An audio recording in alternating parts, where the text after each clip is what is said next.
In soil and water conservation engineering, Unit 3 deals with grassed waterways. Grassed waterways are natural or man-made constructed channels established for transport of concentrated flow at safe velocities from the catchment using adequate erosion-resistant vegetation which covers the channel. The grassed waterways, which means the waterways which contain grasses, the grasses which trap the erosion and sediments which are flowing through the water as a runoff. These channels are used for the safe disposal of excess runoff from the cropland to some safe outlet, namely rivers, reservoirs, streams, etc., without causing soil erosions. Next one is terraced and bundled cropland diversion channels, spillways, contour furrows, etc., from which excess runoff is to be disposed of. Preferably use constructed grassed waterways for the purpose of safe disposal of the runoff water. Next, the grassed waterways outlets are constructed prior to the construction of terrace, bunds, etc., because the grasses take time to get established on the channel bed. Generally, it is recommended that there should be a gap of 1 year so the grasses can establish during the rainy season. What are the purpose of grassed waterways? First one, it is used as outlet to prevent rill and gully formation as a erosion prevention measures. Next one, the vegetation cover slows the water flow, minimize the channel surface erosion also. When properly constructed, grassed waterways can safely transport large water flow to the downslope. These waterways can also be used as outlet for water release from contoured and terraced system and from diverted channels. Next, this is the best management practice can reduce sedimentation of nearby water bodies and pollutants in runoff. The vegetation improves the soil aeration and water quality, impacting the aquatic habitat due to its nutrient removal such as nitrogen, phosphorus, herbicide, pesticides, potassium, calcium, magnesium, some others nutrient content from the water through a plant uptake and absorption by soil. The waterways can also provide a wildlife habitat for many of the wildlife beings. Next, how we design grassed waterways. The design of the grassed waterways are similar to the design of irrigation channels and the design based on the functional requirements.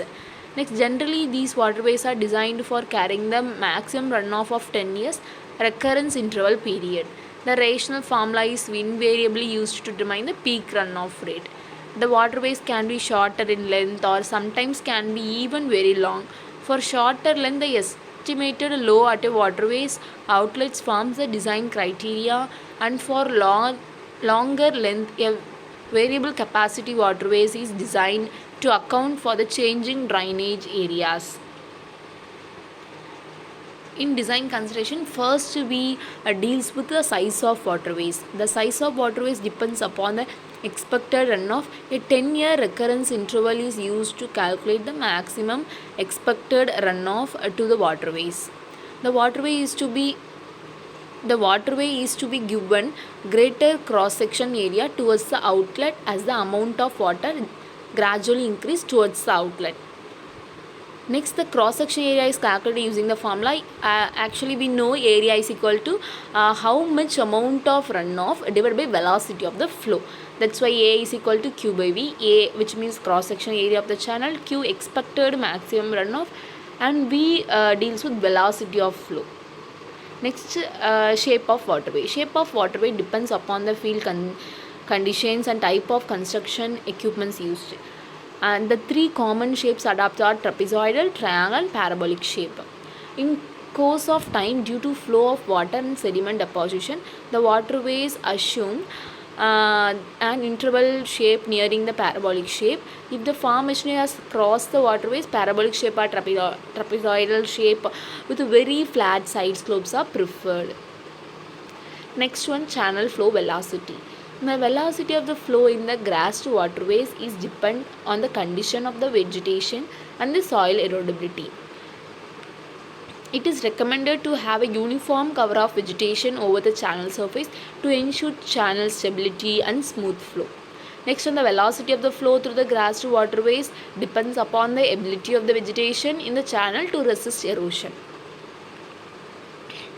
Even though different types of grasses has different capabilities to resist erosion, an average of 1.0 meter per second to 2.5 meter per second are the average velocity used for design purpose. Next, the design of cross section. The design of cross section is done using the equation V is equal to S 1 by 2 R power 2 by 3 divided by N. For finding area, required Manning's formula is used for cross checking the velocities as well as. The trial procedure is adopted. For required cross-section area, dimension of the channel sections are assumed using hydraulic property of assumed section. The average velocity of the flow through the channel cross-section is calculated using Manning's formula as below. Where here V is equal to S power 1 by 2 R power 2 by 3 divided by N, where V is the velocity of the flow in meter per second, S is the energy slope in meter per meter, R is the hydraulic mean radius of the section in meter, N is the Manning roughness coefficient. The Manning roughness coefficient is to be selected depending upon the existing and proposed vegetation to be established in the bed of the channel. Next, construction of waterways. It is advantageous to construct the waterways at least one season before the bunding. It will give time for the grasses to get established in the waterways. First, unnecessary vegetation like shrubs, herbs are removed from the area is marked for the waterways. The area is then ploughed if necessary and smoothed. Establishment of grass is done either by seeding or sowing techniques. Maintenance of waterways is important for their proper operations. Next, the removal of weeds, filling of patches with grass and proper cutting of grasses are of the common maintenance operation that should be followed for an efficient use of waterways. Next, the selection of suitable grasses. The soil and climate condition are the primary factors in selection of vegetation to be established for construction of grass waterways. The other factor to be considered for selection of suitable grasses are duration of establishment, volume and velocity of runoff, ease of establishment, time requirement for develop a good vegetation cover, etc. Furthermore, the suitability of vegetation for utilization as feed or hay, spreading of vegetation to an adjoining field, cost, availability of seed, redundance to shallow flows in relation to the sedimentation are the important factors that should be considered for a selection of vegetation. Next one, deep-rooted legumes are seldom used for grassed waterways because they have the tendency to lose the soil, thus make the soil more erodible under the effect of fast-flowing runoff water. Next, sometimes a light seeding of seed grains is also used to develop a quick cover before other grasses are fully established in the waterways. Next, the construction of grassed waterways is carried out using a following step. First one, shaping, which means soil digging. The shaping of waterways should be done as straight or even as possible. Any sudden fall or sharp turn must be eliminated except in the area where the structure is planned to be installed in the waterways. In addition, the grades should be the shape according to the designed plan. Also, the stones and stumps which are likely to interfere with the discharge rate must be removed. Next, grass planting. After the digging of soil, the grass are planted in the grassed waterways. After shaping of the waterways channel, the planting of grass is very important. Priorities should always be given to the local species of grass because the local species can grow faster as much as it is used for us to reduce the runoff rate. The short forming or rhizome grasses are most preferable as compared to the tall bunch or tight grasses. In large waterways, the seeding is cheaper than the sowing. Therefore, the seeding should be preferred for grass development. It is also suggests that the seeded area should be mulched, especially for protection purposes. Immediately after grass planting, the waterway should not allowed for runoff flow. Next step is to blasting. Blasting is done to those localities where rocks are readily available adjacent to the site and waterway gradient is very steep. Blasting is generally recommended for the waterways in the small form. The stone is to be used for the purpose should be least of 15 to 20 centimeter diameter, and they should be placed firmly on the ground. From stability point of view, a very steep slope wire mesh should be used to encase the stones. In parabolic shaped waterways, the partial blasting should be done in the center, leaving the sides with grass protection. After blasting, the placing of structures. And the structures drop are essential if there is a sudden fall in waterway flow path, because under the situation there is a possibility of soil scoring, which means the soils are removed as a score formation due to the falling of the water flow from a higher elevation to the lower elevation. For eliminating these problems, the constructed structure must be sufficiently strong to handle the designed flow successfully.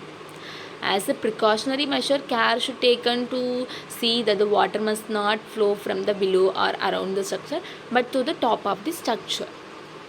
Next, maintenance of water. What are all the maintenance which could be maintained after placing and grassed waterways? These are all this. Briefly, the maintenance of waterways are taken up to using the following processes. First one, the outlet should be safe, open, so as not the impeded the free flow. Next, the grass waterway should not be used as a footpaths, animal tracks, or grazing grounds. Next, the frequent crossing of waterways by wheeled vehicles should not be allowed. Newly established waterways should be kept under strict watch. The large waterways should be kept under protection with fencing purpose. Next one, waterways must be inspected frequently during first 2 rainy season after construction. If there is any break in the channel or structure, then they should be repaired immediately. Other bushes or large plants grown in the waterways should be removed immediately, as they may endanger the growth of grasses. Next, the level of the grasses in the waterway should be kept as low and uniform as possible to avoid turbulent flow. This is what is the grassed waterways, and what are the site selection we have to consider, and what are the steps to construct and waterways, and what are the maintenance we have to follow after constructing and waterways. Thank you.